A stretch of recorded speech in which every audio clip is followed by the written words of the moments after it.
قال اللہ تعالی و تبارک فی شان حبیبہ مخبرا و آمرا وما ارسلناک الا رحمتا للعالمین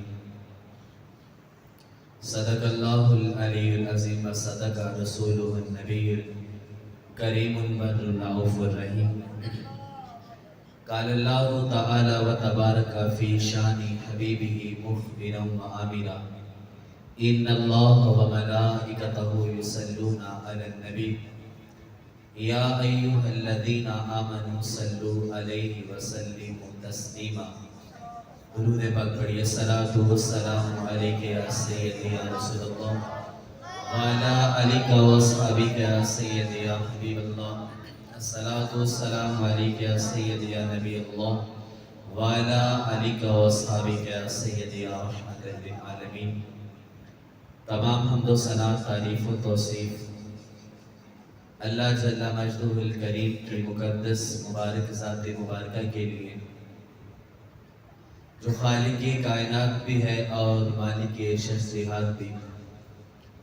اللہ رب العزت کی حمد و ثنا کے بعد رب کے محبوب، دانائے غیوب، مالک رکاب فخر ارب و جم، سیاہ لامقام، سید انس و جام، فخر آدم و بنی آدم، اللہ کے پیارے امت کے سہارے، محبوب کبریا، امام الانبیاء، جناب احمد مجتبیٰ، حضرت محمد مصطفیٰ صلی اللہ علیہ وآلہ وسلم کی بارگاہ مقدس میں درود و سلام کا تحفہ عقیدتاً، ارادتاً، محبتاً، مودتاً پیش کرنے کے بعد، اہلیان علاقہ، سامعین سے وقار، السلام علیکم ورحمۃ اللہ وبرکاتہ۔ مزید گفتگو شروع کرنے سے پہلے میں دل کی اتھاہ گہرائیوں سے شکر گزار ہوں اہل علاقہ کا، علماء کرام کا، اور بالخصوص حضرت علامہ مولانا علی رضا مصطفی صاحب کا۔ آپ نے مجھے یہ شرف نصیب کیا۔ اللہ تعالیٰ آپ کے علم و عمل میں خیر و عافیت، برکت و ترقی نصیب فرمائے۔ اللہ تعالیٰ اسی طرح ہم سب کو دین کی راہوں پر گامزن فرمائے اور دنیا آخرت کی بلائیاں ہمارے مقدر میں فرمائے۔ میں انشاءاللہ ٹائم کی لیمٹ کے حساب سے گفتگو کروں گا۔ آپ کی توجہ میری طرف ہو، نہ تو کوئی زیادہ صورت اور نہ ہی کوئی زیادہ واویلا، صرف بات وہی بہتر ہوتی ہے جو دلوں تک اتر جائے، کانوں سے سن کر دل میں اتاری جائے، جس کی سمجھ آ جائے۔ اور میں اور آپ آج اپنے پیارے نبی حضور اکرم صلی اللہ علیہ وآلہ وسلم کا تذکرہ سننے سنانے کے لیے یہاں جمع ہوئے ہیں۔ اللہ کی بارگاہ میں دعا گو کہ اللہ تعالیٰ اپنے پیارے نبی کے صدقے سے ہمارے قلوب و اذہان کو منور فرمائے۔ اللہ تعالیٰ نے قرآن پاک میں فرقان حمید میں ارشاد فرمایا، وَمَا أَرْسَلْنَاكَ إِلَّا رَحْمَةً لِلْعَالَمِينَ۔ اسی طرح ارشاد فرمایا، إِنَّا أَعْطَيْنَاكَ الْكَوْثَرَ۔ اللہ تبارک و تعالیٰ نے جیسے کمالات، جو صفات اپنے پیارے نبی امام الانبیاء آخر الزمان نبی صلی اللہ علیہ وآلہ وسلم کو عطا فرمائے، کسی نبی کو یا کسی شخصیت کو ایسے کمالات، چاہے وہ کمالات ظاہریہ ہوں یا کمالات باطنیہ ہوں، کسی کو عطا نہیں فرمائے۔ حضور نبی کریم صلی اللہ علیہ وآلہ وسلم کے جو اخلاق ہیں، اخلاقیات ہیں، حضور کی زندگی کا ایک ایک خلق، ایک ایک وصف ہم امتیوں کے لیے رہنمائی اور نمونہ ہے کہ حضور نبی کریم صلی اللہ علیہ وآلہ وسلم کی حیات طیبہ امت محمدیہ کے لیے رشد و ہدایت کا بہترین نمونہ ہے۔ انہی اوصاف میں سے، انہی اخلاق میں سے آج ایک خلق محمدی صلی اللہ علیہ وآلہ وسلم پر گفتگو کروں گا وہ وصف ہے خلق مصطفیٰ صلی اللہ علیہ وآلہ وسلم کا، سخاوت مصطفیٰ صلی اللہ علیہ وآلہ وسلم۔ بریلی کے تاجدار امام احمد رضا خان بریلوی رحمۃ اللہ علیہ نے فرمایا، آپ نے قلم اٹھایا، لکھا واہ کیا جود و کرم ہے شاہ بندگاہ تیرا، نہیں سنتا ہی نہیں مانگنے والا تیرا۔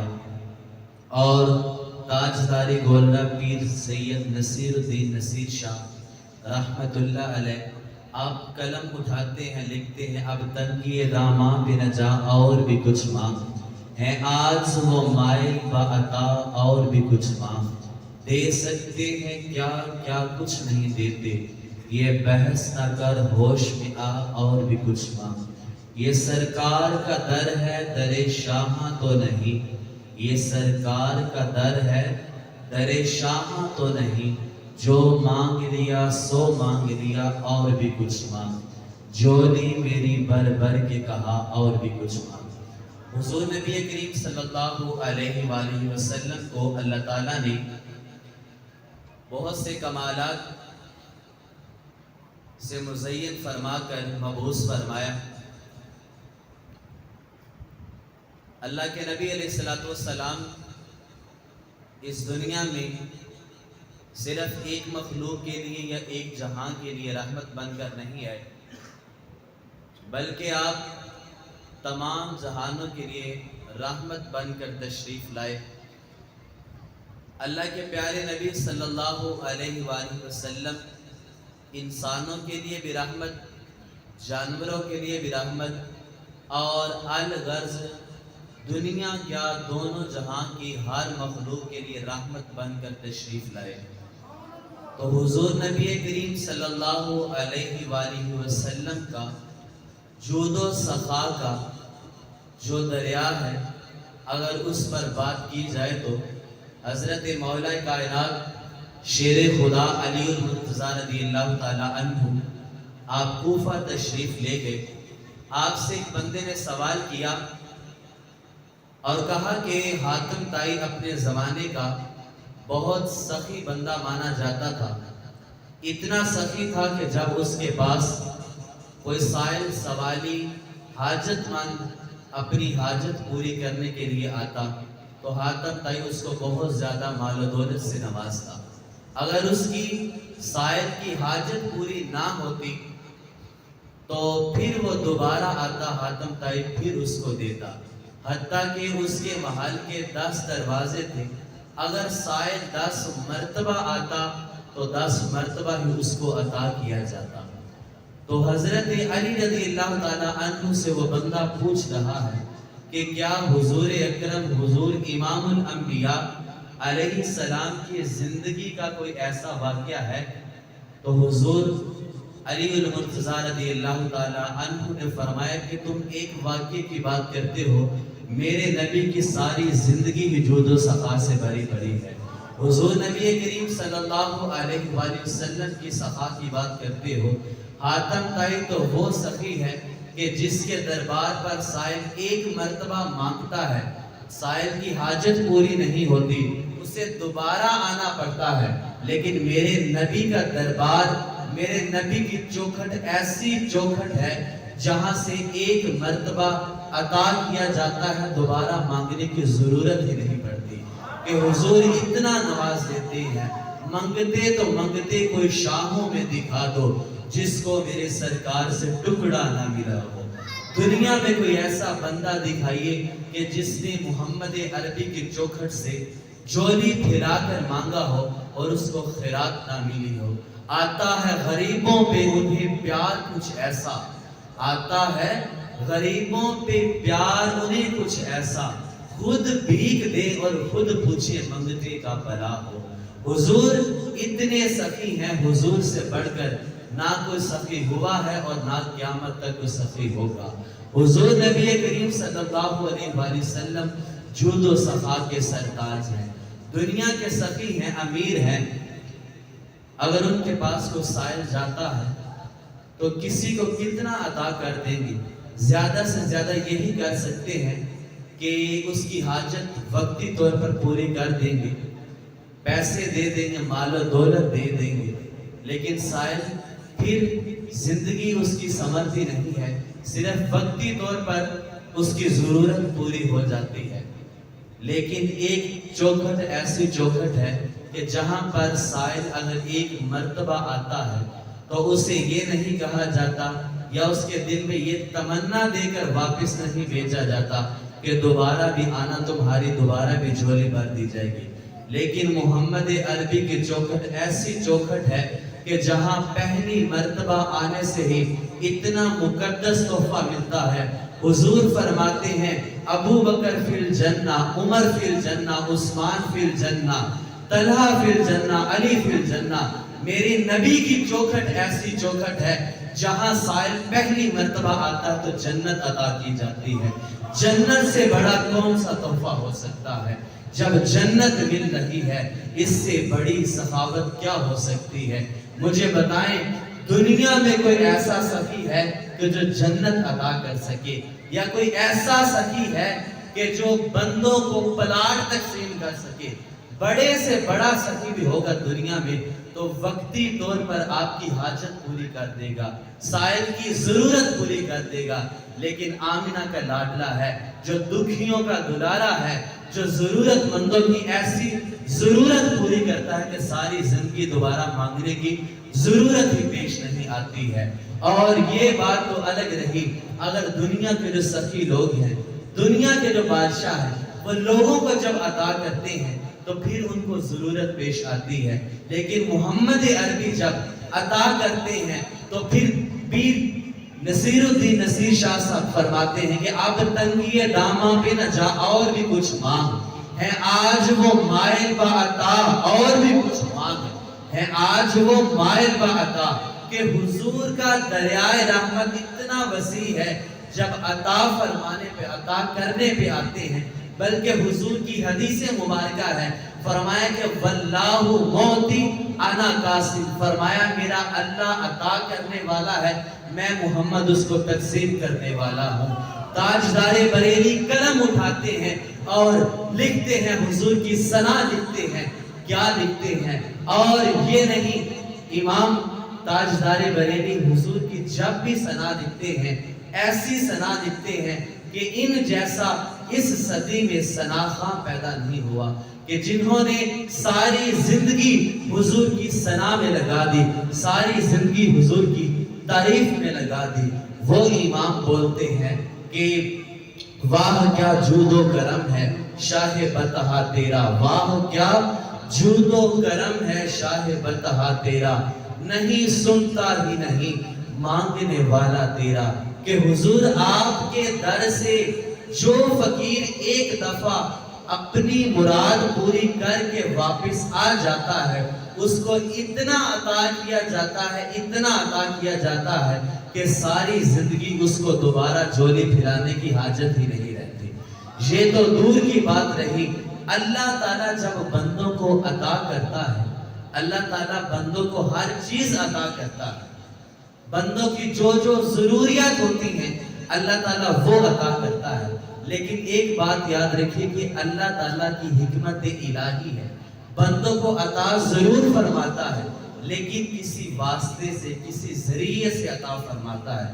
بندوں کو دولت دیتا ہے تو کاروبار کے ذریعے سے عطا فرماتا ہے، جنت دیتا ہے تو اعمال صالحہ کے ذریعے دیتا ہے۔ اگر کسی کی قسمت میں گناہوں کی وجہ سے جہنم ہے تو وہ اس کے برے اعمال کی وجہ سے ہے۔ اگر شفا دیتا ہے تو وہ بھی اطباء حکماء اور ڈاکٹروں کے ذریعے سے شفا دیتا ہے۔ اور الغرض یہ جتنی بھی عطائیں ہیں ساری آمینہ کے لاڈلے محمد کے صدقے سے ملتی ہے، اس لیے کہ وہ چوکھٹ ہی ایسی ہے۔ جب عطا کرنے پہ آتے ہیں تو پھر تاجدار بریلی فرماتے ہیں کہ مالک کونین ہے، گو پاس کچھ رکھتے نہیں، دو جہاں کی خالی نعمتیں ہیں، دو جہاں کی نعمتیں ہیں ان کے خالی ہاتھ میں۔ حضور نبی کریم صلی اللہ علیہ وسلم کی بارگاہ میں صحابی رسول حضرت ابو ایوب انصاری رضی اللہ تعالیٰ عنہ حاضر ہوتے ہیں، آ کر آپ کو دعوت دیتے ہیں اور حضور دعوت کو قبول فرماتے ہیں۔ قربان جائیں سیدنا ابو ایوب انصاری کی دعوت پر کہ جن کی دعوت کو میرے اور آپ کی آقا مولا قبول فرما رہے ہیں۔ تو حضور نے ان کی دعوت کو قبول فرمایا۔ حضور نے چند صحابہ کو لیا اور ان کے غریب خانے کی طرف چلے گئے۔ گھر گئے، انہوں نے دعوت کی، حضور کے سامنے کھانا پیش کیا گیا۔ بڑی دردناک اور دل عزیز یہ داستان ہے کہ حضور نبی کریم صلی اللہ علیہ وآلہ وسلم ان کے غریب خانے میں جاتے ہیں۔ حضرت ابو ایوب انصاری نے جیسا بھی دعوت رسول صلی اللہ علیہ وسلم کا اہتمام کیا، کھانا پیش کیا، تو حضور جب کھانا کھانے لگے آنکھوں میں آنسو جارے ہو گئے۔ صحابہ نے وجہ پوچھی تو حضور نبی کریم صلی اللہ علیہ وآلہ وسلم نے ایک روٹی پکڑی، اس پر چند بوٹیاں رکھی اور ایک صحابی کو دیتے ہوئے یہ ارشاد فرمایا کہ جاؤ میرے گھر میں جا کر میری صاحبزادی فاطمہ کو دے آؤ، کتنے دنوں سے فاقے کی حالت میں مبتلا ہے۔ آپ خود سوچئے کہ مالک کونین ہیں، گو پاس کچھ رکھتے نہیں، دو جہاں کی نعمتیں ہیں ان کے خالی ہاتھ میں۔ حضور کا تو دریائے رحمت اتنا ہے کہ اگر نوازنے پر آئیں تو حضور اتنا نوازتے ہیں کہ کسی کی کوئی حاجت ساری زندگی ہی نہیں رہتی۔ تو میرے نبی علیہ السلام، ہمارا یہ فخر بنتا ہے کہ ہم اس نبی کے امتی ہیں کہ جس نبی کو اللہ نے امام الانبیاء بنا کر اس دنیا میں مبعوث فرمایا ہے۔ حضور نبی کریم صلی اللہ علیہ وسلم سب سے بڑے سخی ہیں، سب سے بڑے سخی ہیں، اور اللہ تعالیٰ نے آپ کو تمام جہانوں کے لیے رحمت بنا کر بھیجا ہے۔ حضور نبی کریم صلی اللہ علیہ وآلہ وسلم کی اگر سخاوت کو دیکھا جائے تو اتنی سخاوت ہے کہ امت کا درد حضور نبی کریم صلی اللہ علیہ وسلم کو، جتنے سخی حضور ہیں، پیدا ہوتے ہیں امت کی فکر ہوتی ہے۔ ربی حبلی امتی کے ترانے زبان پر جاری ہوتے ہیں کہ مالک میری امت کی بخشش فرما دے۔ اتنا بڑا سخی ہے کوئی کہ جو امت کی فکر کرتا رہے۔ حضور نبی کریم صلی اللہ علیہ وآلہ وسلم شب معراج کو جب جبریل امین زمین پر تشریف لے آئے، حضور کو براق پر تشریف فرما دیا کہ حضور چلیے رب کی بارگاہ میں۔ حضور کی آنکھوں میں آنسو جاری ہو گئے۔ جبریل امین عرض کرنے لگے کہ یا رسول اللہ صلی اللہ علیہ وآلہ وسلم، آج تو خوشیوں کا موقع ہے، رب کی بارگاہ میں آپ کا جو ہے وہ استقبال کیا جائے گا، اور رب کی بارگاہ میں آپ کو بلایا گیا ہے، رب کا دیدار نصیب ہوگا۔ تو اللہ کے نبی صلی اللہ علیہ وسلم نے ارشاد فرمایا جبریل وہ بات ٹھیک ہے، لیکن مجھے میری امت کی فکر ہوتی ہے۔ اتنے بڑے سخی کہ امت کی فکر ہر لمحہ ستاتی ہے۔ اتنے بڑے نبی سخی ہیں کہ حضور نبی کریم صلی اللہ علیہ وسلم کی زندگی کا ایک ایک لمحہ امت کی یاد میں گزرتا ہے۔ تو اس لیے ہمارا امتی ہونے کا یہ حق بنتا ہے کہ ہم بھی اپنے نبی صلی اللہ علیہ وآلہ وسلم کا امتی ہونے کا حق ادا کریں۔ تو حضور نبی کریم صلی اللہ علیہ وآلہ وسلم تمام جہانوں کے لیے رحمت بن کر تشریف لائے۔ حضور نبی کریم صلی اللہ علیہ وسلم جب معراج کی رات معراج کر کے آپ تشریف لائے تو حضور نبی صلی اللہ علیہ وسلم مدینہ شریف کی گلی سے گزر رہے تھے۔ آپ نے دیکھا کہ ایک بوڑھی نے، ایک لونڈی نے جو بیمار ہے، اس نے آٹے کا تھیلا جو ہے وہ اپنے کندھے پر اٹھایا ہوا ہے اور چل رہی ہے، چلتے چلتے گر جاتی ہے۔ حضور نبی کریم صلی اللہ علیہ وآلہ وسلم اس کے پاس تشریف لاتے ہیں، اس کی وجہ دریافت کرتے ہیں، اس کی حالت دریافت کرتے ہیں۔ تو وہ کہتی ہے میرا مالک یہودی ہے، بہت بے ادب ہے اور مجھ پر بہت ظالم ہے، ظلم کرتا ہے، مارتا ہے، تو اگر میں اس تک آٹا نہ پہنچا سکی تو وہ مجھے مارے گا۔ اللہ کے نبی صلی اللہ علیہ وسلم نے ارشاد فرمایا کہ میں مسلمانوں کا نبی محمد ہوں۔ اللہ کے رسول نے اپنے کندھے پر آٹے کا تھیلا اٹھایا اور چل دیے۔ تو اس عورت نے کہا، اس وڈیری مائی نے کہا کہ آپ تو جوان ہیں، تیزی سے چل سکتے ہیں، میرے میں چلنے کی طاقت نہیں ہے۔ تو آمینہ کے لاڈلے محمد نے کہا مائی میری چادر کو پکڑ لو، تم بھی تیز ہو جاؤ گی۔ اس مائی نے جب حضور کی مبارک چادر کو پکڑا تو اس کی چال میں بھی تیزی ہو گئی۔ حضور نبی کریم صلی اللہ علیہ وسلم اس عورت کو لے کر اس کے مالک کی چوکھٹ پر جاتے ہیں اور جا کر اس کے حوالے کرتے ہیں۔ جب وہ یہودی حضور نبی کریم صلی اللہ علیہ وسلم کو دیکھتا ہے تو دیکھتے ہی کہتا ہے کہ آپ محمد مسلمانوں کے نبی ہیں۔ میں نے آپ کے بارے میں تورات میں انجیل میں آپ کی تعریفیں پڑھی ہیں. ذرا رکیے. وہ گھر میں گیا, گھر میں جاتا ہے, جا کر انجیل کتاب اٹھا کر لے آتا ہے اور حضور کے سامنے آ کر تعریف کرتا ہے کہ میں نے اپنی اس کتاب میں جو حضرت جناب عیسیٰ علیہ السلام پر نازل ہوئی, اس میں آپ کی تعریف پڑھی ہے اور آپ کی یہ شان پڑھی ہے, آپ کی یہ نشانی پڑھی ہے کہ جو آخر الزمان نبی ہوگا, رات کو اس کو معراج ہوگی, دن کو جو ہے وہ غلاموں کی مدد کرے گا. میں نے آپ کے اندر یہ نشانی پائی ہے, میں آپ کو سمجھ گیا ہوں, آپ ہی اللہ کے آخری نبی ہیں. تو حضور نبی کریم صلی اللہ علیہ وآلہ وسلم غلاموں کے لیے بھی رحمت ہیں, آزاد کے لیے بھی رحمت ہے, بچوں کے لیے بھی رحمت ہے اور عورتوں کے لیے بھی رحمت ہے. الغرض دنیا کے ہر انسان, ہر مخلوق کے لیے اللہ کے نبی علیہ السلام رحمت بن کر تشریف لے آئے. کہ حضور نبی کریم صلی اللہ علیہ وآلہ وسلم کی رحمت اتنی وسیع ہے کہ اگر ہم اپنے پیارے نبی صلی اللہ علیہ وآلہ وسلم کی اس ایک رحمت والی صفت کو ہی سمجھیں, ان کی سیرت پر عمل کریں, حضور نبی کریم صلی اللہ علیہ وسلم کی امت کا یہ حق بنتا ہے. ہم 12 ربیع الاول شریف کا مہینہ آتا ہے, محافل میلاد مصطفیٰ سجتی ہیں اور زور و شور سے علماء حضور کی جو ہے وہ ذات مبارکہ کا تذکرہ کرتے ہیں اور حضور کے بچپن سے لے کر حضور کی وصال ظاہری تک, حضور کی مکمل حیات طیبہ کا لوگوں کو تذکرہ سناتے ہیں.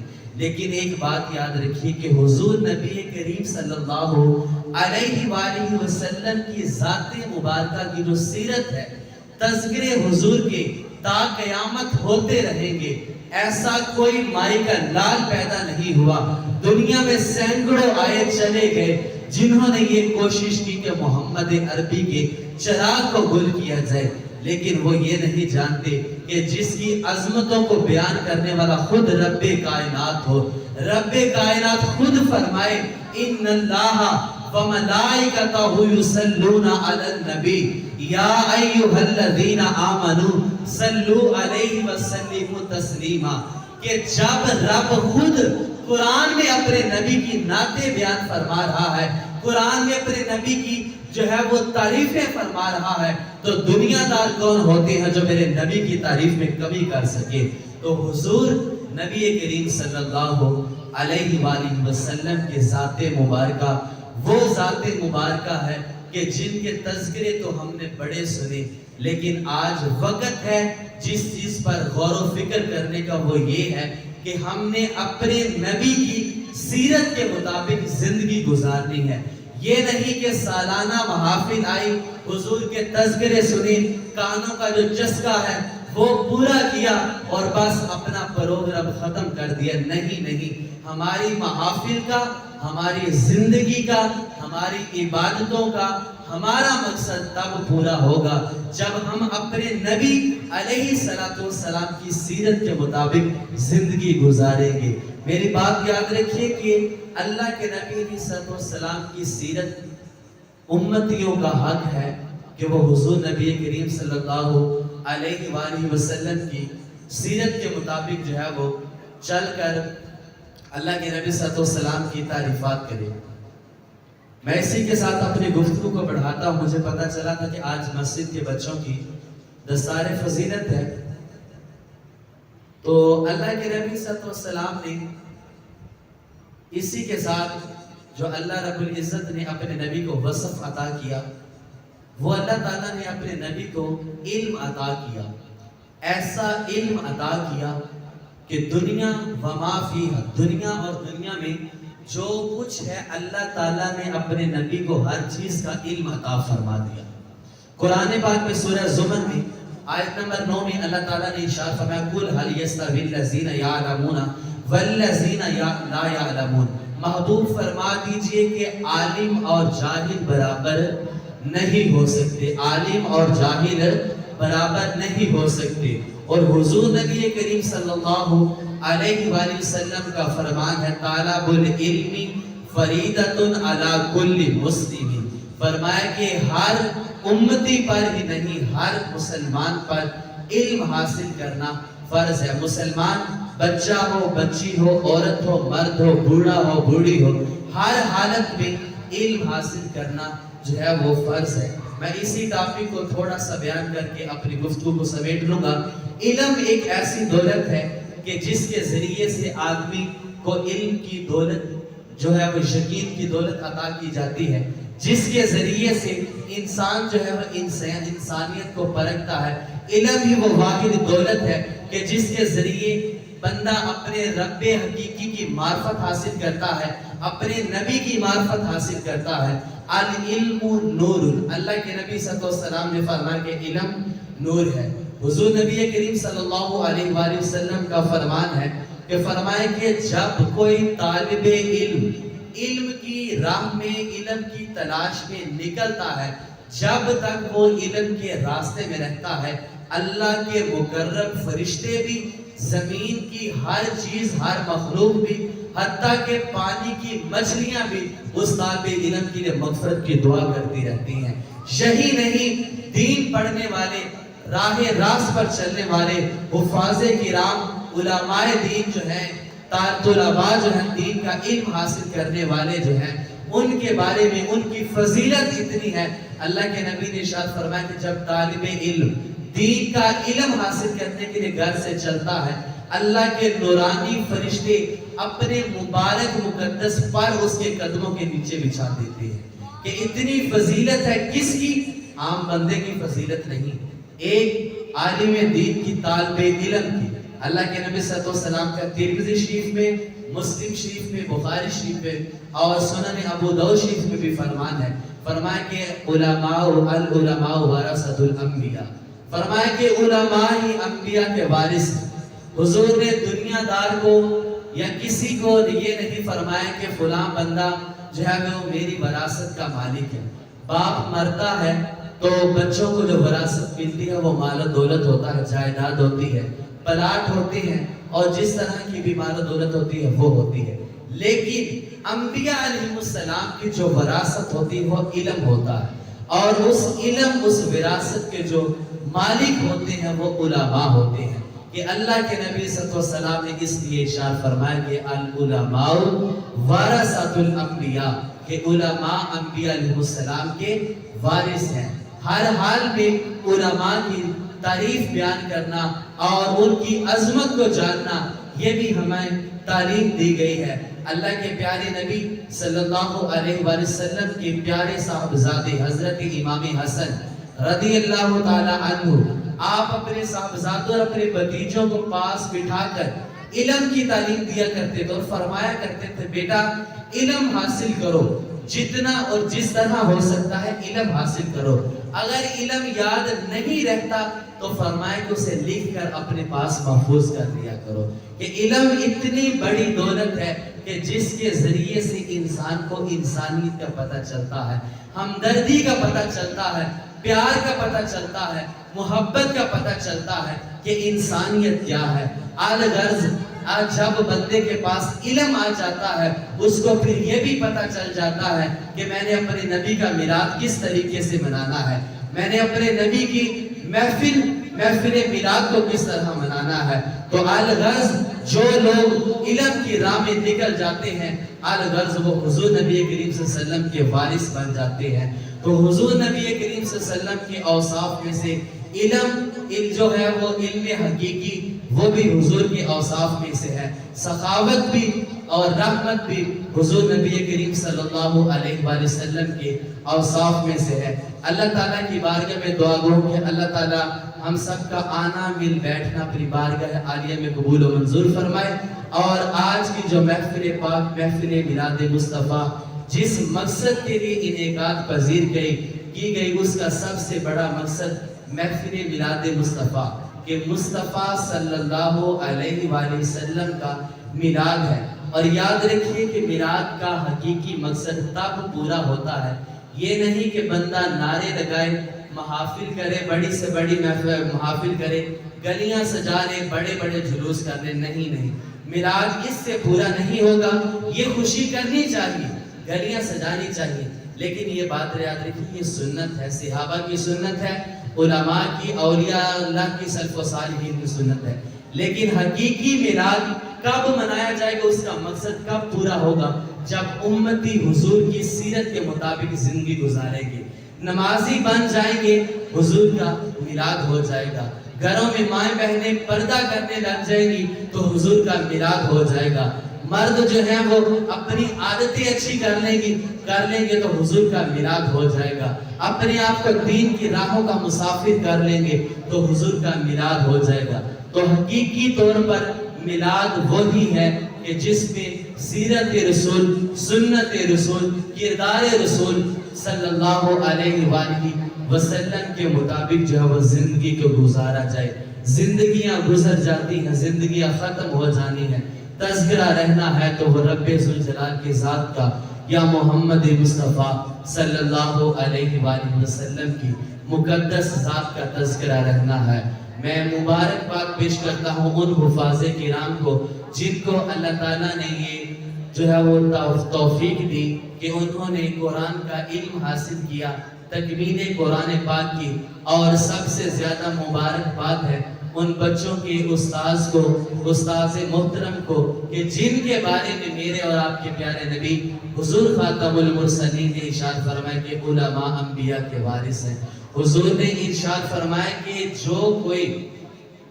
کہ میرا جو امتی میرے طالب علم یعنی عالم دین یا طالب علم کی ایک قلم کے ذریعے سے مدد کرتا، یہ بات دل میں اس نیت سے بٹھا لیجئے کہ ہم نے طلباء کی بھی اور علماء کی بھی خدمت کرنی ہے اور علماء کی فضیلت کو بھی سمجھنا ہے۔ حضور نے فرمایا کہ جس نے ایک قلم کے ذریعے سے کسی طالب علم کی مدد کی، جب تک وہ طالب علم لکھے گا اس کی لکھی ہوئی محفوظ رہے گی، تب تک اللہ کے مکرم فرشتے اس کے لیے دعائیں مغفرت کرتے رہیں گے۔ کہ طلباء کی، طالب علم کی، دین حاصل کرنے والے کی اتنی فضیلت ہے۔ سلطان محمود غزنوی رحمت اللہ علیہ، آپ کے بارے میں کتابوں میں لکھا ہے کہ آپ کو 3 باتوں کا جو ہے وہ ذہن میں گمان تھا، شک تھا۔ پہلی بات یہ کہ میرا باپ کون ہے، دوسری یہ کہ پتہ نہیں قیامت قائم ہوگی کہ نہیں ہوگی، تیسری یہ کہ جو حدیث مبارکہ ہے کہ علماء انبیاء کے وارث ہیں، یہ حقیقت ہے کہ نہیں۔ تو 3 سوال تھے جو اس کے ذہن میں کھٹکتے تھے۔ ایک دن سلطان محمود غزنوی رحمت اللہ علیہ رات کے وقت گشت کے لیے اپنے وزیروں کے ساتھ نکلے تو دیکھتے ہیں کہ مدرسے کے قریب سے گزر ہوا کہ ایک طالب علم اپنا سبق یاد کر رہا ہے لیکن اس کے پاس روشنی کا اہتمام نہیں ہے۔ سامنے ایک نان بھائی کی دکان ہے، وہاں جاتا ہے، وہاں سے روشنی میں سبق دیکھتا ہے اور پھر آ کر یاد کرنے لگ جاتا ہے۔ ایک طالب علم کہ جس کے دل میں جس کو اتنی لگن ہے، دین کی اتنی لگن ہے کہ وہ سبق روشنی میں آ کر دیکھتا ہے، پھر جا کر یاد کرنے لگ جاتا ہے۔ سلطان محمود غزنوی نے جب اس کا یہ عمل دیکھا اس کو بہت حیرت ہوئی۔ اس نے شاہی مشعل اپنے وزیر سے لے کر اس طالب علم کے حوالے کر دی اور خود گھر کو چل دیا۔ جب سلطان محمود غزنوی گھر چلا گیا، سویا، قسمت جاگی، مقدر جاگے، حضور امام الانبیاء خواب میں تشریف لے آئے۔ کسنی قسمت والا ہے وہ سلطان محمود غزنوی کے جس کی خواب میں میرے اور آپ کی آقا مولا حضور ختم المرتبہ تشریف لائے۔ آج کی اس محفل کے صدقے سے حضور اللہ کی بارگاہ میں یہ دعا کرے کہ اللہ تعالیٰ اپنے نبی کا جو ہے وہ ہمیں بھی دیدار نصیب فرمائے۔ تو سلطان محمود غزنوی سو گیا، حضور کا دیدار نصیب ہوا۔ حضور نے آ کر خواب میں فرمایا کہ اے سبتگین کے بیٹے سلطان محمود غزنوی، اٹھ، آج تو نے میرے ایک وارث کی ایک مشعل کے ذریعے مدد کی ہے، کل قیامت کے دن میں محمد تمہاری شفاعت کروں گا۔ تو حضور نبی کریم صلی اللہ علیہ وآلہ وسلم نے ایک ہی بات میں اس کے 3 سوالوں کا جواب بھی ارشاد فرما دیا، خواب میں بھی تشریف لے آئے، قسمت بھی اجاگر کر دی اور شفاعت کا مجدہ بھی سنا دیا کہ حضور نبی کریم صلی اللہ علیہ وآلہ وسلم نے اتنا بڑا جو ہے اس کو انعام دیا۔ کس سبب سے؟ کہ صرف اس نے ایک دین کے طالب علم کی مدد کی تھی، دین کے طالب علم کی کس کے ذریعے سے خدمت کی تھی؟ صرف ایک قلم کے ذریعے، ایک مشعل کے ذریعے جو ہے وہ مدد کی تھی۔ تو اسی لیے آج کی جو محفل پاک ہے، اللہ تعالیٰ کی بارگاہ میں دعا گو کہ اللہ تعالیٰ ہم سب کا آنا، مل بیٹھنا، سننا سنانا اپنی بارگاہ عالیہ میں قبول و منظور فرمائے، اور جناب حضرت علامہ مولانا علی رضا مصطفی صاحب کے علم و عمل میں حضور نبی کریم صلی اللہ علیہ وسلم کی اہل بیت کے توسل سے اللہ تعالیٰ خصوصی رحمت برکت نازل فرمائے، اور اسی طرح ان کو دین کا خادم بن کر زندگی گزارنے کی توفیق نصیب فرمائے۔ اور میں دل کی عطا گرائیوں سے شکر گزار ہوں، ان کا بھی، اہل محلہ کا بھی، آپ سب کا کہ جنہوں نے مجھے موقع فراہم کیا۔ اللہ تعالیٰ سب کو دین کی راہوں کا مسافر بنائے، اور اللہ تعالیٰ ہم سب کو جو ہے وہ دنیا آخرت کی بھلائیاں نصیب فرمائے۔ وما علینا الا البلاغ المبین۔